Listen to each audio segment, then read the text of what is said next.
नमस्कार, आदाब, आवाज द वॉइस में आप सभी का स्वागत है। संगीत का सफर, संगीत एक तपस्या है। हमारे स्टूडियो में है आज खास मेहमान जो कि कोलकाता से आए हुए हैं। उनका नाम है पंडित नव कुमार मुजुमदार, जो कि एक वोकलिस्ट हैं। सबसे पहले तो हम इनका स्वागत करेंगे। बहुत बहुत स्वागत है हमारे स्टूडियो में। नव कुमार जी, आपके संगीत का सफर, ये तो हम बाद में जानेंगे, सबसे पहले आपसे सुनेंगे।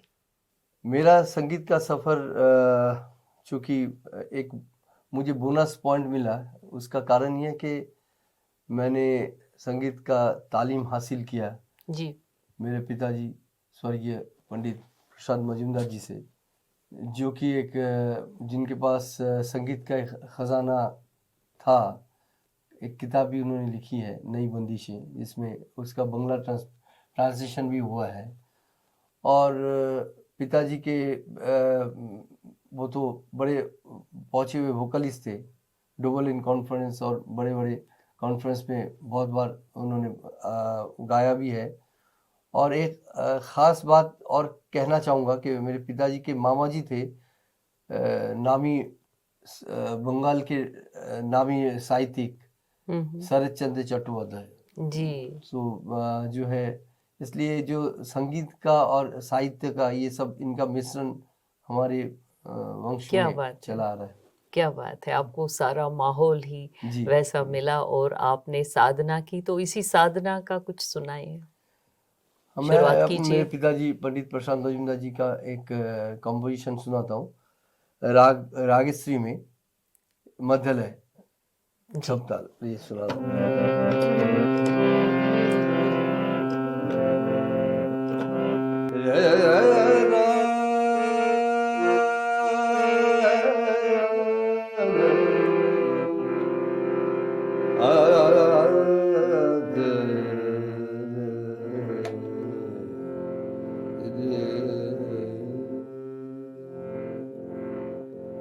एक शाम गयली मैया मोरिया, एक शाम गयली मैया मोरिया, कौन धाम गयो री, कौन धाम गयो री, मोर मोहर मुरारी, वाह। एक शाम गए ब्रज के लाल नंद के छैला, ब्रज के लाल नंद के छैला,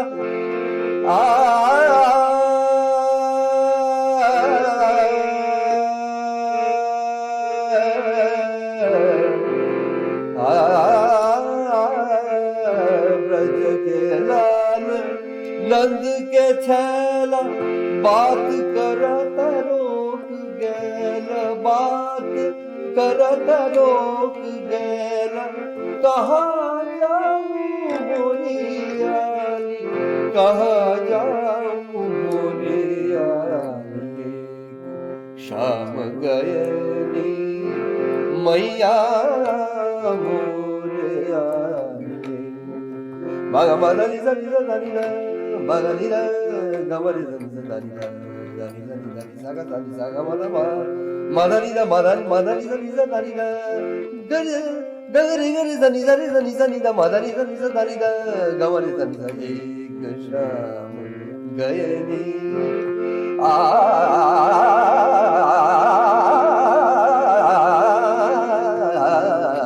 ek sham gayani मैया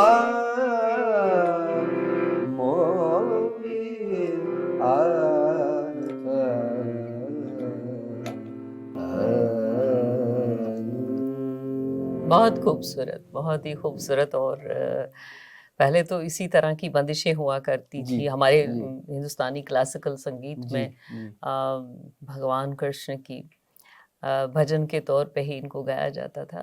जी आपको क्या लगता है नव कुमार जी कि आजकल की जो पीढ़ी है, आजकल के जो नौजवान हैं, वो अपने इस मतलब इतना पुराना हमारा संगीत जो कि हिंदुस्तानी क्लासिकल संगीत, और देखिए आप कर्नाटकी संगीत है, हमारे हिंदुस्तान में क्या नहीं है, इतने साज़ हैं।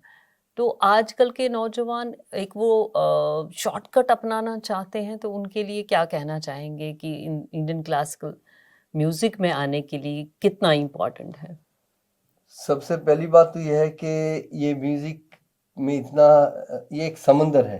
हुँ, अगर शॉर्टकट मारेंगे तो कुछ नहीं होगा। अगर कोई सीखना चाहे और शुरू हुँ, में आके बोले कि भाई हमको मतलब 3-4 महीने में सिखा के कोई कहीं एक बड़े कॉन्सर्ट में पहुंचा दीजिए, तो वो हुँ, नामुमकिन है। हुँ, हुँ, क्योंकि हर चीज़ के लिए रियाज़ की बहुत ज़रूरी ये एक अहम बात है हुँ, हुँ, और प्रैक्टिस करना बहुत ज़रूरी है। और गुरु जो आपको सिखाता है, बच्चे को जो तालीम देता है, हुँ, उसको हुँ। ध्यान से सुनो, उसको सीखो।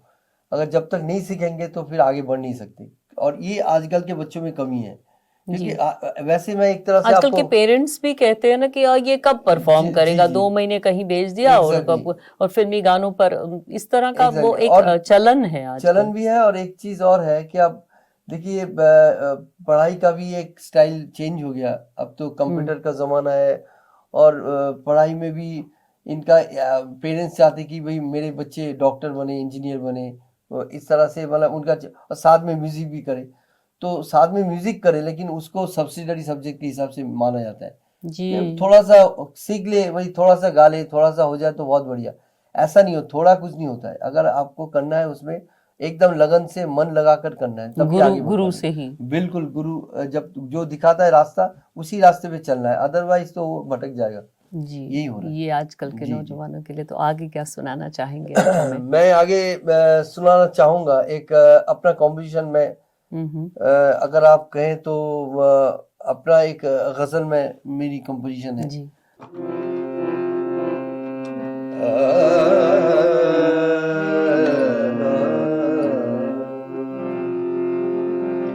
दिल दिया एतबार की हद थी, दिल दिया एतबार की हद थी, जान दी ये मेरे प्यार की हद थी।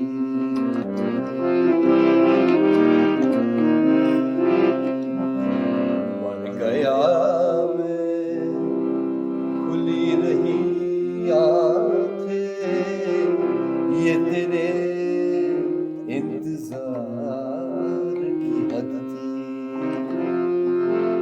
अपनी तन्हाई की पलकों को भिगो लूं पहले,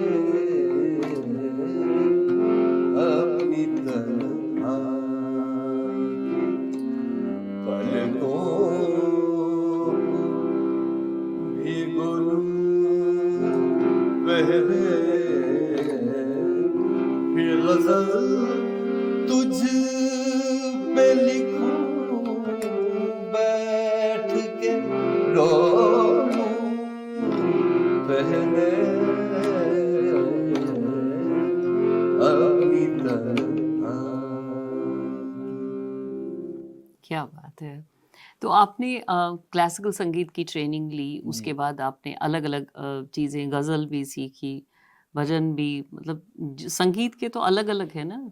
जी। तो जैसे आपने कहा कि ख़याल गायकी।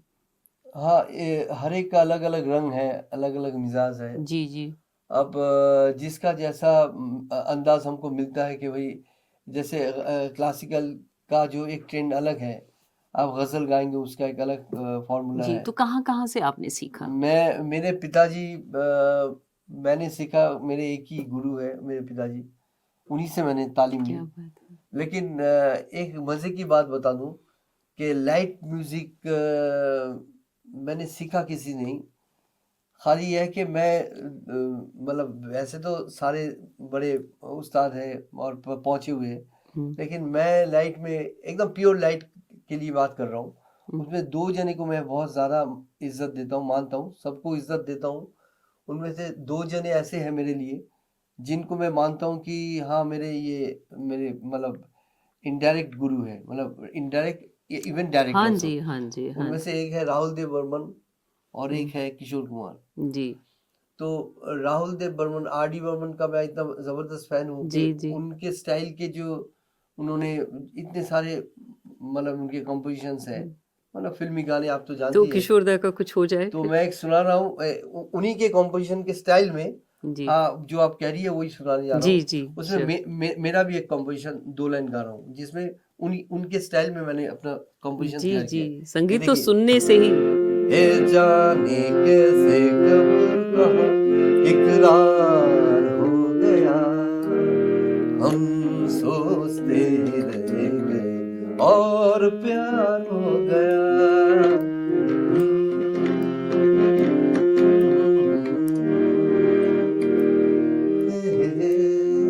ये किशोर जी ने गाया है। उनका जो अपना अब स्टाइल रहा। हाँ, अब मैंने इसी के चलते मेरा लिरिक्स है, कंपोजिशन मेरा है। देखिए, जी इसका रिदम को मैंने चेंज कर दिया।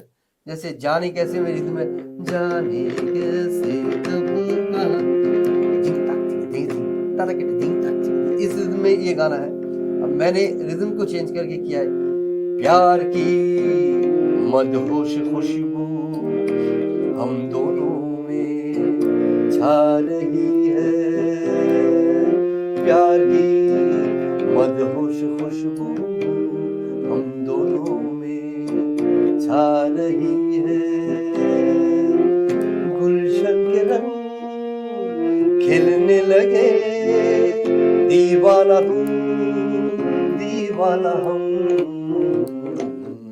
प्यार की मदहोश खुशबू हम दोनों में छा रही है। रिदम चेंज हो गया, देखिए जी जी जिंग ताक जिंग जिंग जिंग। और देखिए, देखिए, ये जाने कैसे कंपोजिशन सुर वो तो है, वही है, सुर वही साथ है, ही सुर हैं, खाली और उसको थोड़ा सा आप इसको पैटर्न क्या चेंज क्या करते हैं। पैटर्न चेंज जी करते जी हैं। तो संगीत ये तो जी साधना के ऊपर है और जी ये रियाज है बिल्कुल। जी जी। तो आज आपने कहाँ कहाँ परफॉर्म किया है, कुछ ऐसा वाकया हमारे साथ शेयर कीजिए जो आपको आज तक याद है, यादगार है। ऐसे तो बहुत जगह किया है, जैसे जापान में हमने किया है हम्म, परफॉर्मेंस। वहाँ वहाँ का क्या एक रेस्पॉन्स था वहाँ? रिस्पॉन्स में बता रहा हूँ कि अगर आपको कुछ सपोज आपका बुखार है, तो आपको अगर हाई डोज दवाई दे दिया जाए, जो कम डोज में चल जाएगा, लेकिन हाई डोज अगर दे दिया जाए तो उसका फल क्या होता है। तो वहाँ का मैं बता रहा हूँ कि वहाँ पे क्या, they are so serious about any subject, खाली ये नहीं कि म्यूजिक, किसी सब्जेक्ट में Japanese they are very much serious. तो क्या है कि जब मैं वहाँ पे गाना गा रहा था, तो मैंने देखा कि ऑडियंस पे जो लोग बैठे हुए थे, तो सबके हाथ में एक एक कॉपी था और हाथ में पेन था, नोट कर रहे थे। तो गाना जब शुरू करने से पहले कंपेयर ने आके मुझे धीरे से कहा कि देखिए ऐसा है, आप थोड़ा सा इनको पहले बता दीजिए कि आप इंग्लिश में बताइए, हम ट्रांसलेट कर देंगे जापानीज में कि क्या ये इसका मीनिंग क्या है गाने का। तो आप सोच लीजिए, अगर 2 घंटे का शो है, हर गाने से पहले मुझे बताना पड़ रहा है, क्यों कह रहे अदरवाइज वो लोग सीरियसली सुनेंगे नहीं और लेंगे भी नहीं। उनको जब तक वो पूरा उसमें अंदर घुसेंगे, वो खाली सुर ही नहीं, वो उसका लिरिक्स को जानना चाहेंगे, इस गाने का मतलब क्या है, क्या कहना चाह रहे। जी तो सब मैं हर एक गाने से पहले मैं उनको बोल रहा था कि भाई इसका मीनिंग ये है, ये कह रहे। और फिर वो उनको ट्रांसलेट करते थे, फिर वो लोग इसको कुछ लिखते थे अपने लैंग्वेज में और फिर सुनते थे। जी क्या तो बात है। तो ये ऐसे रेस्पॉन्स ऐसा रिस्पॉन्स, लेकिन उनको इंडियन म्यूजिक का बहुत मतलब वो शौकिया नहीं है, खाली वो बहुत सीरियस है, सीखते भी है। वहाँ रविंद्रनाथ टैगोर के रविंद्र संगीत सीखने का एक बड़ा जबरदस्त उनके अंदर मैंने पैशन देखा है। ये एक अजीब बात है। देखिए, रविंद्र संगीत तो इस यूनिवर्सल, आप जी जानते जी हैं। जी जी तो मैं एक रविंद्र संगीत में आपको एक लाइन सुनाता हूँ, जरूर। जिसमें रविंद्रनाथ टैगोर जी ने उनके गाने पे सचिन देव बर्मन आरडी के पिताजी ने तैयार किया है। वो गाना सुनिए। तेरे मेरे मिलन की ये रना, ओ तेरे मेरे मिलन की ये रना, नया कोई गुल खिलाएगी, नया कोई गुल खिलाएगी, तभी तो चंचल है तेरे नैना, देखो ना देखो मिलन किए रहना, तुझे थामे कई हाथों से, मिलूंगा मद भरी रातों से, जगा की अनसुनी सी धड़कन, बलमवा भर दूंगी तेरा मन, नई अदा से सताएगी, नई अदा से सताएगी, कभी तो चंचल है तेरे नैना, देखो ना, देखो ना, तेरे मेरे मिलन किए रहना। ओ नया कोई गुल खिलाएगी, नया कोई गुल खिलाएगी, तभी तो चंचल है तेरे नैना, देखो ना, देखो ना, যদি তারে নাই চিনি গো সে কি, যদি তারে নাই চিনি গো সে কি, সে কি আমায় নেবে চিনে, সে কি আমায় নেবে চিনে, এই নব ফাল্গুনের দিনে, জানি জানি নে যদি তারে নাই চিনি গো সে কি। नव कुमार जी, इसके अलावा आपके कुछ और शौक है? शौक तो है मेरा, सुन के आप दंग रह जाएंगी, इसके बिल्कुल मैं दूसरे सब्जेक्ट का बात कर रहा हूँ जी वो ये है कि क्रिकेट। मैं पहले दिल्ली क्रिकेट टीम में था जी और अंडर 15, अंडर 19, अंडर 21, अंडर 23 भी खेल चुका हूँ। और फिर अच्छा बाद में चूंकि मैं दूरदर्शन का एम्प्लॉई हूँ, सो इंफॉर्मेशन एंड ब्रॉडकास्टिंग टीम में भी मैं बहुत साल, अभी लास्ट ईयर तक भी मैं खेल चुका जी हूँ एज ए प्लेयर। और शौक है क्रिकेट खेलने का। जी। और इसके अलावा कुछ और कौन सा प्लेयर आपका फेवरेट? मेरा जो अगर फेवरेट कहेंगे तो शायद आजकल के नए जो जी पीढ़ी जी के बच्चे हैं उनको पसंद ना आए, लेकिन मैं कहूँगा मेरा फेवरेट है सुनील गावस्कर। पुराने। और उसका जी कारण ये है, मैं एक कारण भी बताना चाहूँगा। जरूर। कारण क्योंकि हर चीज का एक एग्जाम्पल और उसके साथ साथ आपका आंसर भी होते क्वेश्चन के। देखिए आजकल जो due respect to Sachin Tendulkar and others, they are a big shot, लेकिन क्या है कि अब बाद के जो पीढ़ी के जो प्लेयर्स आए वो सारा प्रोटेक्शन लेके खेलते हैं, यानी हेलमेट रहता है, हाँ जी हाँ इनके जी। गार्ड्स वगैरह रहते हैं। और इन्होंने टेस्ट मैच 5-5 दिन खेला है, पूरा बिल्कुल। पूरा और दिन। दूसरा ये आज के जमाने में जो पेस बॉलर्स होते हैं उनको जो फेस करते, उनका पेस इतना नहीं होता जब जिस समय गावस्कर फेस करते थे। जी वो हेलमेट कभी नहीं पहना है, ना, तो उनकी वो हैट रहा करती थी हेड वैसे ही हेड फोटोग्राफ। लेके। और दूसरा और एक चीज देखिए कि खेल को सबसे पहले 10,000 रन उन्होंने कंप्लीट किया है। और उस समय वेस्ट इंडीज के फ्यूरियस फास्ट बॉलर्स होते थे, एंडी जी रॉबर्ट्स, जी Malcolm Marshall, welcome Joel Marshall. Garner, Patrick Patterson, ये सब होते थे। तो इनको फेस करना, इधर डेनिस लेली, थॉमसन, सो इमरान खान, जी फिर इयान बॉथम, ये सब। खैर इसलिए वो मेरे बड़े आइडियल है एज ए बैट्समैन। जी मैं क्या पसंद बात है, ये तो बिल्कुल अपोजिट है और शॉकिंग है। और आप दूरदर्शन में है, वहाँ तो पूरा टेलीविजन ही जी। है। तो नव कुमार जी, संगीत मतलब क्लासिकल संगीत से कितनी हेल्प होती है म्यूजिक सीखने में? मतलब बेस बनती है इंसान, चाहे फिर गजल गायकी में जाए या किसी और मतलब फिल्मी सॉन्ग्स में जाए, जो भी मतलब बेस बनता है इससे हेल्प हो जाती है। दूसरा ये कि साहित्य कितना जरूरी है संगीत के लिए, साहित्य के साथ जुड़ाव रखना, क्योंकि एक्सेंट बिल्कुल क्लियर होना चाहिए। ऐसे मैं एक चीज आपको बता दूं, क्योंकि मैं बंगाल से ताल्लुक रखता हूँ। जी तो गज़ल मेरा एक बहुत पैशन, बहुत मेरा फेवरेट सब्जेक्ट है जी, उर्दू। उर्दू। सो मैंने इसके लिए जेएनयू जवाहरलाल यूनिवर्सिटी में ज्वाइन किया और 1 साल का उर्दू का कोर्स भी किया। मेरे अच्छा। वालिद साहब पिताजी बहुत अच्छा उर्दू शेर व शायरी करते थे, बोलते थे, फ्रेंच भी बोलते थे। मतलब उनको भी लैंग्वेज का शौक था और उनसे भी मुझे काफ़ी हेल्प हेल्प मिलती मिला थी। उर्दू सीखने का। और ये जब तक आप लैंग्वेज पे आप हावी नहीं होंगे तो कोई किसी किसी सब्जेक्ट में आप गाइए, कोई भी लैंग्वेज में गाइए, अगर उस लैंग्वेज पे आपको पता ही नहीं है कि उस गाने का मीनिंग क्या है, तो फिर आप दूसरे को क्या सुनाएंगे।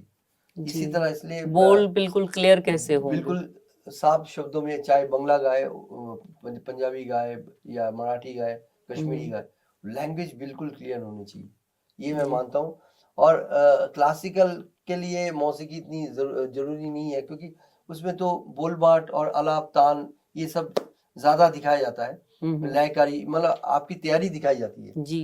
लेकिन लाइट के लिए, अगर लाइट सब्जेक्ट में आप आते हैं, कुछ भी कोई चाहे फोक सॉन्ग गाए, कुछ भी गाए लाइट, उसमें तो बोल बहुत जरूरी है, साफ शब्दों में आपको गाना जी, पड़ेगा। साहित्य बहुत लोगों को मतलब पहचान होनी चाहिए कि भाई इसके शब्द ऐसे हैं, क्लियर है, क्लियर एकदम है। से मीठे इस हैं। गाने का मतलब ये है। तो हमें भी कुछ जाते जाते एक सुनाइए। जगजीत साहब के गजल मैं आपको सुनाना चाहूंगा, जरूर। 2 लाइन।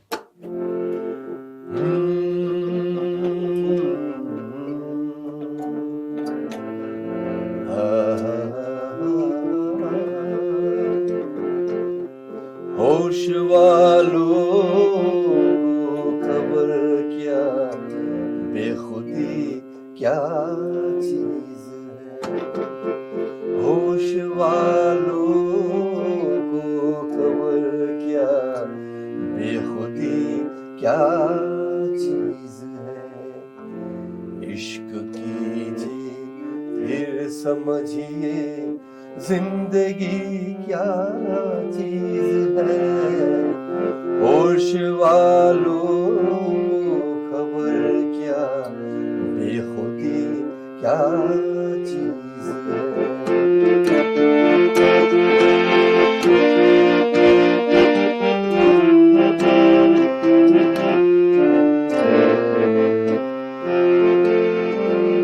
उनसे नजरें क्या मिली, रोशन फिजाएं हो गई।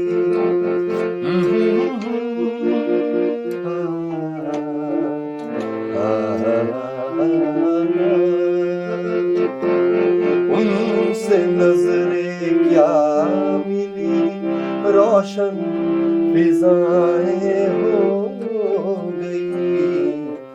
आज जाना प्यार की जादूगरी क्या चीज है। आज जाना प्यार की जादूगरी क्या चीज है।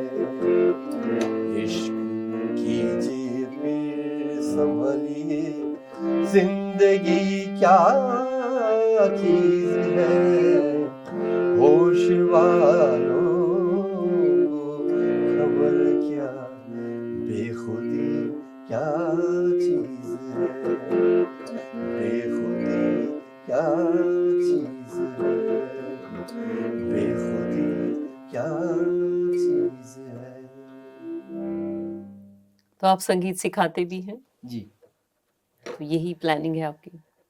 हाँ, यही प्लानिंग है, और स्टूडेंट्स भी है, जी। और ऑनलाइन भी सिखाते हैं? ऑनलाइन भी, और ऑनलाइन से ज़्यादा मैं ऑफलाइन के लिए लोगों को कहूँगा कि जो गुरु से शिक्षा जो लेते हैं, वो आमने सामने बैठ के जो मुकम्मल होता है वो शिक्षा लेते हैं, पता लग जाता उसका है। उसका उसका एक अलग मतलब वो होता है, इम्पैक्ट इम्पैक्ट पड़ता है। होता है। और ऑनलाइन में क्या है कि ठीक है, बच्चे सीख रहे हैं, उसमें फिर उनका ऑडियो या हमारा ऑडियो में कोई प्रॉब्लम होता है, फिर एक सामने बैठ के सीखने का कोई मजा कुछ जी, और है। जैसे हमारे यहाँ होता जी था जी, शुरू से गुरुकुल परंपरा। शिष्य परंपरा। नव कुमार जी, बहुत अच्छा लगा। Wish you all the best. Thank thank you. You so much. Thank you. नमस्कार। नमस्कार।